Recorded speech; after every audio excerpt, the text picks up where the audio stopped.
Oui, je m'appelle Ousmane Kouyaté et je suis de nationalité guinéenne. J'ai 25 ans. Bon, je suis arrivé en France il y a de cela 8 mois. 8 mois en France plus 2 mois en Italie, ce qui fait 10 mois.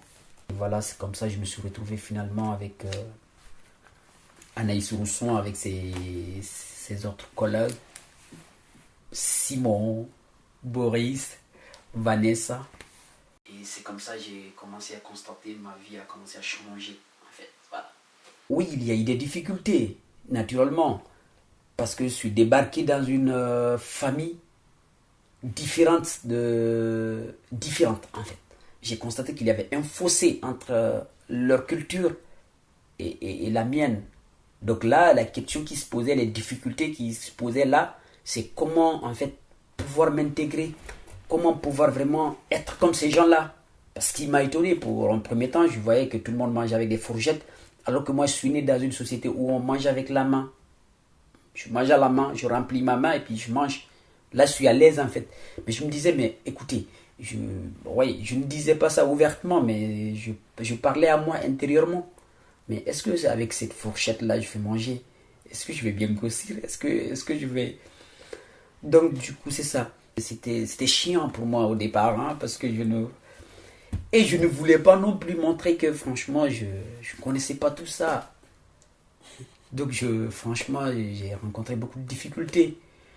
Mais j'ai compris finalement que, franchement, ce n'est pas la peine de cacher, de se cacher derrière l'orgueil qui ne va pas m'arranger. Il faut être clair avec les gens. J'ai fini par m'adapter et maintenant ça va bien. Je mange comme eux et puis voilà.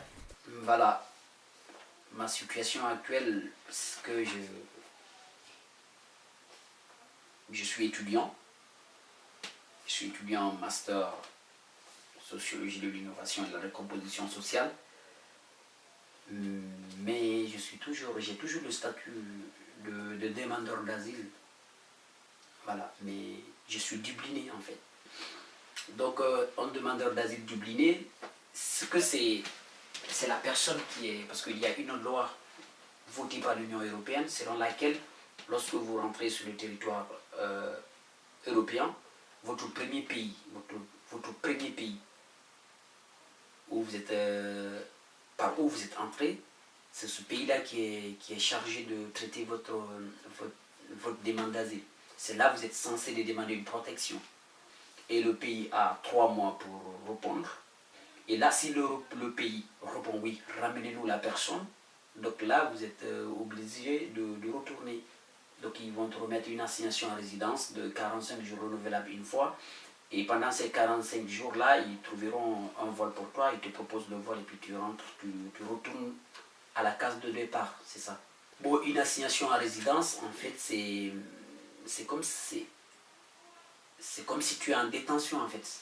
C'est comme si tu es en détention provisoire. Selon leurs lois et tout, une fois que vos empreintes sont enregistrées en tant que demandeur d'asile, c'est-à-dire votre demande d'asile est enregistrée au guichet unique, donc là, vous avez maintenant des droits vis-à-vis de l'État. C'est-à-dire l'État doit normalement vous loger, vous nourrir pendant ce moment pendant lequel ils sont en train d'examiner votre dossier. Mais ce qui n'est jamais le cas ici en France. Si tu viens, tu restes dehors, tu passes la nuit à la rue et tout. Donc voilà. Et du coup, vu qu'ils ne t'ont pas hébergé, donc ils n'ont pas d'adresse en fait. Comment te retrouver s'ils veulent te retourner de là où tu viens? Ça devient compliqué. Donc la seule solution, c'est quoi? C'est t'assigner à résidence. C'est-à-dire, tu es en détention. Mais pas en prison fermée, mais juste tu es assigné à résidence, c'est-à-dire tu es, comment on appelle ça, tu es sous contrôle, parce que chaque semaine, dans la semaine, tu dois venir signer à la police 2 fois, 2 jours par semaine. Tu viens te signer, oui, ne vous inquiétez pas, je suis là, je m'enfuis pas, je suis là et quand vous aurez besoin de m'aller, il faut me renvoyer. Quand je suis couru sur la mer, toi tu sais jamais. Moi je ne savais jamais c'est quoi l'asile. Bon, ça ne me disait rien. L'asile c'est quoi, Dublin, tout ça. Je ne savais rien du tout. Donc juste, ils nous ont dit, il faut forcément identifier les personnes qui sont sur le territoire européen. Donc là, il fallait faire des empreintes et j'ai fait ces empreintes-là. Et là, du coup, ils viennent et ils disent que vraiment que je suis un blanc. Et parfois, ça arrive que l'Italie ne répond jamais. Et si l'Italie ne répond pas, donc ils traduisent le silence comme une acceptation. Qui ne dit rien consent. Je suis en danger dans mon pays. Donc je ne peux pas retourner dans mon pays. Je me suis enfui. Voilà. J'ai fui mon pays et puis je cherche refuge. Et c'est moi qui sais où je vais. Mais vous ne pouvez pas me dire non, c'est là que tu dois venir. D'abord, mon pays a été colonisé par la France. Et depuis que je suis né, peut-être dans l'enseignement, dans mes études, ils m'ont inculqué des valeurs françaises. Je ne demande pas beaucoup. Je n'ai jamais demandé un statut d'étudiant. Mais c'est de me laisser dans ma procédure. Voilà. L'engagement citoyen est très très important parce que vraiment il y a déjà la Parlade qui me soutient, il y a déjà l'ADA aussi qui me soutient avec Fanny Pro, il y a déjà le réseau Université Sans Frontières et la fac aussi, parce que si déjà la présidente de la fac a adressé un courrier à monsieur le préfet pour que monsieur le préfet puisse vraiment me laisser poursuivre ma démarche. Oui, je vis bien et mal en même temps. Bien parce que depuis que je suis là, quand je suis venu à la colloque, j'ai fait savoir à la colloque que mon objectif, qu'est-ce que je veux? Je voudrais juste leur soutien. Je veux que la colloque me soutienne pour que je puisse vraiment étudier à la fac. Donc là, ils m'ont accompagné, on a fait plein de dossiers, de lettres de motivation, tout, et puis voilà. Pour aller déposer, ils m'ont dit d'appeler au pays, j'ai appelé au pays, j'ai les documents qui m'ont manqué. Donc on a tout rassemblé, on a déposé à la fac. Voilà. Et là, ils m'ont dit qu'ils pouvaient m'accepter en licence 2. Et c'est comme ça que j'ai commencé à étudier en licence 2. Là, j'ai trouvé que vraiment il y avait des offres de formation. Et j'ai candidaté les pièces qu'ils ont demandées. J'ai fourni ces pièces-là. Et finalement, j'ai eu une admission pour le master. Master de sociologie de l'innovation et de la récomposition sociale. Et j'ai reçu aussi un mail que j'ai été accepté en sciences de l'éducation. Master en sciences de l'éducation. Donc là, j'étais content. Et je suis venu, j'ai annoncé la nouvelle à tous mes collègues. C'était la fête. Et la collègue a fêté ça avec moi. Ils étaient tous contents. Et là, je suis venu à Master au mois de décembre passé. J'ai commencé des cours. Et ça se passe bien. J'ai trouvé des amis avec lesquels nous avons fait connaissance, tout. Et les cours, ça se passe très bien. Voilà. Et après le premier semestre, nous sommes en décembre, bientôt les congés de Noël. Je reçois l'assignation à résidence. Voilà. Ils me disent non, tu ne peux pas continuer, quoi. Donc il faut arrêter et puis retourner en Italie.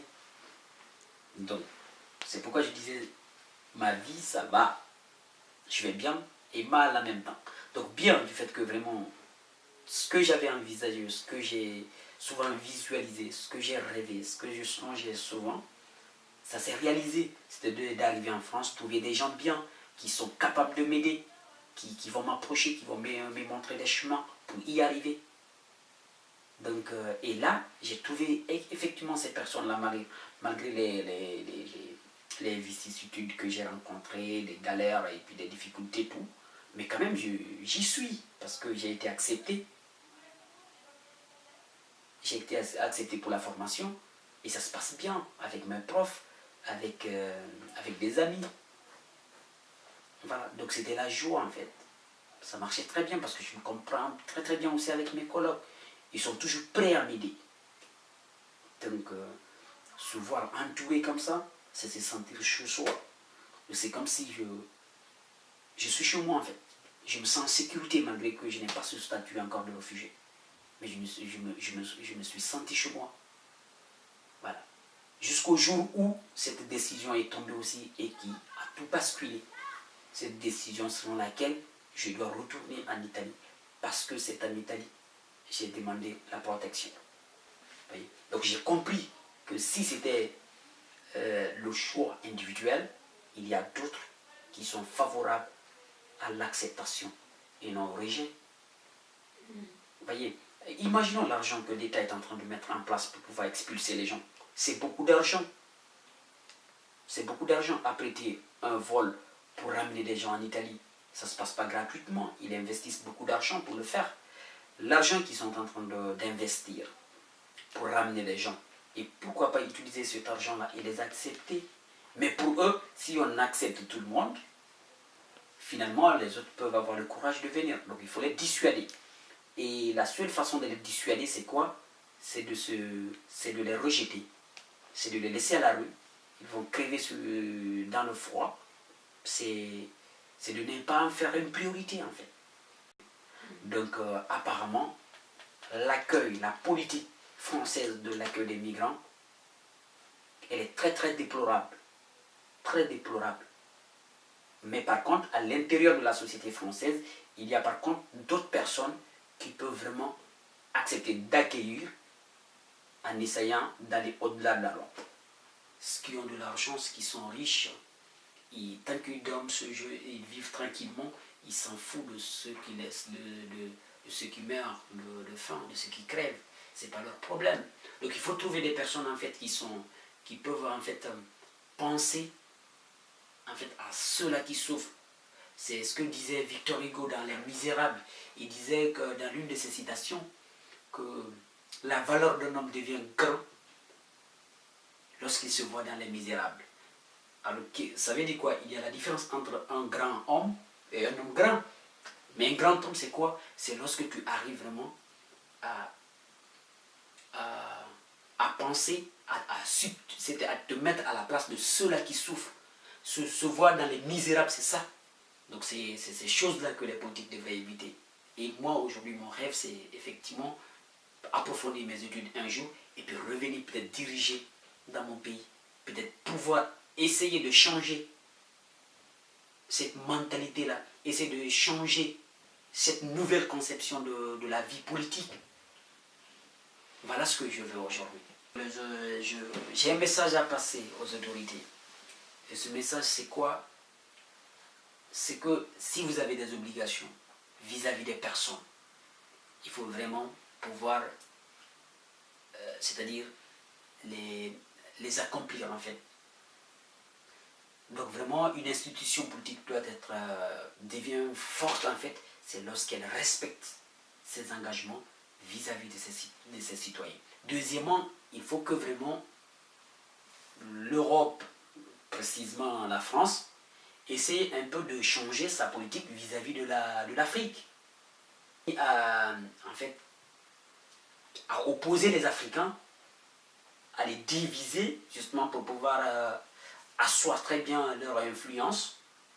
Et puis là, finalement, les Africains, ils sont en train d'imposer, parce qu'il y a un système qui se passe en Afrique, il y a un système en Afrique qu'on appelle le clientélisme électoral. C'est-à-dire ce que nous organisons aujourd'hui comme élection en Afrique, ce n'est que formel.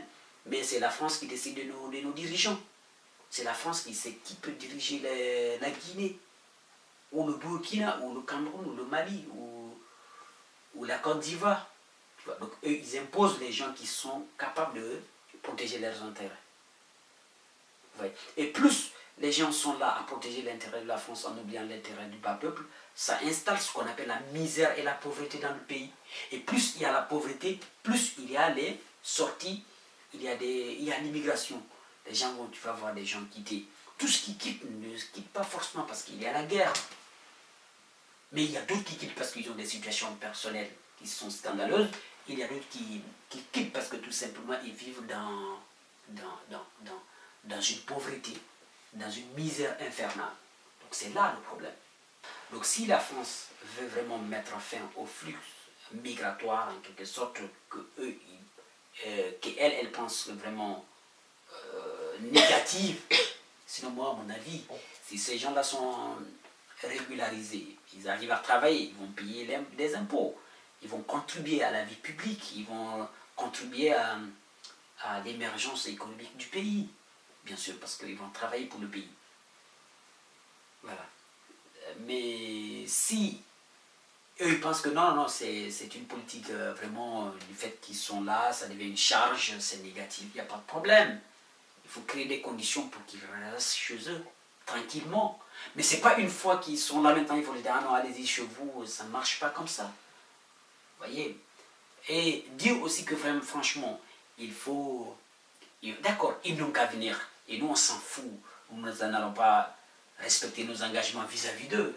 Et quand ils vont se fatiguer, nous allons les soumettre à la torture. Et chaque fois, tu viens là et puis on te retourne chez toi, tout ça, ça va dissuader les autres. La France est trompe. Ça ne dissuade personne. Parce qu'aujourd'hui, la Libye est fermée. Mais les gens vont continuer à venir encore et encore. Il y a le Maroc. Il y a des gens qui s'achètent des visas. Il y a d'autres qui passent par des moyens. Il y a toujours des moyens pour que les gens puissent venir. Voilà. Et mon deuxième message, c'est vis-à-vis à mes confrères, mes compatriotes, qui pensent que il faut que en fait, les Africains aussi arrêtent de penser que franchement, la France, l'Europe en général, c'est l'Eldorado. Non, pas forcément ça. En Europe, il y a des gens qui vivent aussi dans la crise. Il y a des gens qui souffrent, il y a des gens qui dorment dehors, il y a des gens qui mangent mal, il y a des gens qui sont malades. Donc vous pouvez rester aussi chez vous et changer votre situation. De toute façon, ça dépend de ce que tu as comme objectif dans la tête. Oui. Parce que quand moi je vois aussi certains confrères qui viennent, rien du tout. Ils disent que ah, moi je veux aller en Europe. Et bien quand tu viens en Europe, et après, qu'est-ce que tu vas faire? Parce que même si on te propose un travail, tu n'as pas de compétences. Et comment tu vas vivre?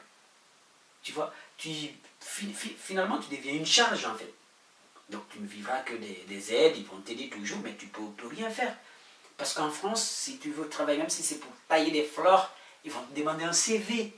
C'est ça. Et toi, tu ne sais même pas ce que c'est un CV.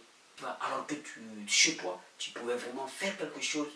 Tu vois, tu pouvais te battre et puis pouvoir réaliser quelque chose. Donc il faut que les gens changent cette mentalité en croyant que franchement, la France, l'Europe, les États-Unis, c'est l'Eldorado en fait. Vous voyez, en pensant que l'Afrique, en fait, c'est l'enfer. Mais ça aussi, c'est en fait des journalistes.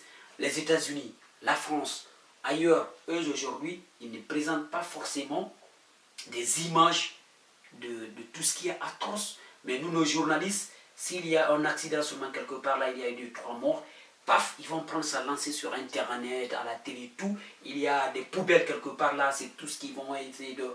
Maintenant, les autres vont croire que toute l'Afrique est pareille. Et c'est comme ça, c'est sale, c'est la pauvreté, c'est la maladie. Alors que ce n'est pas forcément ça. Chaque fois, des gens sont assassinés aux États-Unis par le terrorisme. Mais ce n'est pas tous ça qu'on montre à la télé. Il y a des endroits où tu ne peux pas vivre aux États-Unis, bien sûr. Même en France, il y en a. Mais on ne montre pas forcément tout ça à la télé. On montre à la télé que ce qui peut attirer l'attention. Ce qui est... Voilà, c'est comme ça. Donc parfois, il faut que les journalistes, il faut parfois dans la présentation des pays africains, il faut soigner en fait l'image aussi de l'Afrique. Si nous voulons favoriser le tourisme, en fait l'intégration, la circulation, il faut vraiment qu'on change un peu la façon dont nous caricaturons l'Afrique en fait. Voilà. Donc voilà moi les 2 messages que j'avais à passer.